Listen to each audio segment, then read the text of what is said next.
Hi friends, welcome back to my channel. இன்றைக்கி நாம் என்ன பற்றி பார்க்க போகிறோன்னா, ஒரு ரெசிபி வீடியோ தான் பார்க்க போகிறோம். த்ரிபோஷுக்கு பதிலாக நாம் வீட்டிலேயே ஈஸியாக செஞ்சு தரக்கூடிய ஒரு சத்தான உருண்டைஸ் தான் செய்ய போகிறோம்.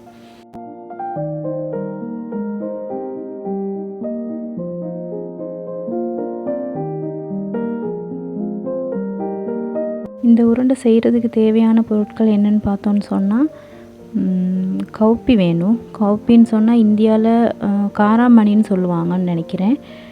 அதுக்கப்புறம் எள்ளு, அரிசி வேணும். நம்ம குக்கிங்க்கு பயன்படுத்துகிற அரிசியை எடுத்துக்கலாம். பாசிப்பயிறு, உளுந்து, அப்புறம் கடலை, அப்புறம் நிலக்கடலை. இது எல்லாத்தையுமே நான் இன்றைக்கி அடுப்பில் தான் வறுத்து எடுக்க போகிறேன்.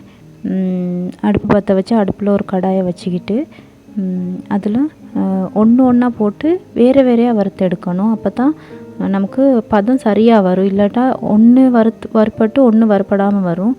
அதனால் தனித்தனியாக வறுத்து எடுத்துக்கிறது ரொம்பவே நல்லது.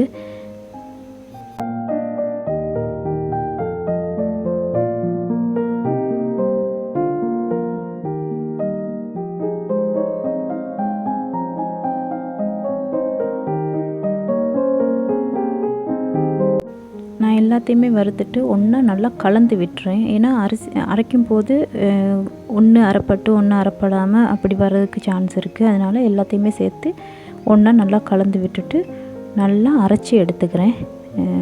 இந்த பதத்தில் வரணும். நல்லா பாருங்கள், இந்த மாதிரி பதத்தில் வரணும். அப்போயும் கொஞ்சம் நெருப்பாக தான் இருக்குது.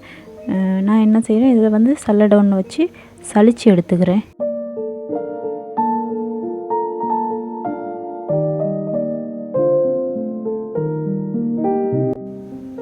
சலித்து எடுத்துட்டு நல்லா கலந்து விட்டுருங்க. நான் இப்போ இதை எப்படி உருண்டையாக செய்கிறதுன்னு நான் உங்களுக்கு சொல்லித்தரேன். கொஞ்சமாக தேங்காய் துருவல் எடுத்துகிட்டு அதில் 2 கரண்டி மாதிரி மாவு சேர்த்துட்டு கொஞ்சமாக நான் நிலக்கடலை கொஞ்சம் வறுத்து எடுத்ததை போட்டுக்கிட்டேன். அதுக்கப்புறம் கொஞ்சம் உப்பு, சீனி 4 தேக்கரண்டி எடுத்துட்டேன். எடுத்து நல்லா மிக்ஸ் பண்ணி விட்டுருங்க. ஸ்டார்ட்டில் நல்லா மிக்ஸ் பண்ணி விட்டுட்டு அதுக்கப்புறமா கொஞ்சமாக தான் தண்ணி சேர்க்கணும். நிறைய தண்ணி சேர்த்துறாதீங்க. கொஞ்சமாக தண்ணி சேர்த்து ஃபஸ்ட்டுக்கு பிடிச்சி பாருங்கள். உருண்டை பிடிப்படலைன்னா திரும்ப கொஞ்சமாக தண்ணி சேர்த்து நான் உருண்டை மாதிரி செஞ்சுருக்கிறேன். ரொம்ப நல்லா டேஸ்ட்டாக வந்துச்சு. நான் எப்போவுமே ஒவ்வொரு தடவையும் ஒவ்வொரு மாதமும் நான் இதை செஞ்சு வச்சுக்குவேன். ஏன்னா அப்படி செஞ்சு வச்சுக்கும் போது எனக்கு பிஸ்கட் வாங்கணும் அப்படி ஒரு இது ஒன்றும் இல்லை. நல்ல சத்தான உணவு பிள்ளைங்களுக்கு கொடுக்குறதுல அவ்வளோ ஒரு சத்து இதில் இருக்குது. உளுந்தெல்லாம் கட்டாயமாக பெண் பிள்ளைகளுக்கு உளுந்து, எள்ளு அதெல்லாம் கட்டாயம் கொடுக்கணும். அதே மாதிரி இதில் எந்த ஒரு கெமிக்கலும் இல்லை. நீங்கள் 1 மாதம் வரைக்கும் கூட வச்சு பிள்ளைகளுக்கு செஞ்சு கொடுக்கலாம்.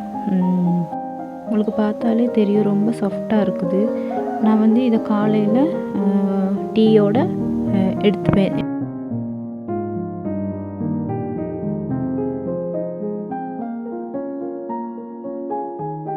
வீடியோ பிடிச்சிருந்தா சப்ஸ்கிரைப் பண்ணிடுங்க. தேங்க்ஸ் ஃபார் வாட்சிங்.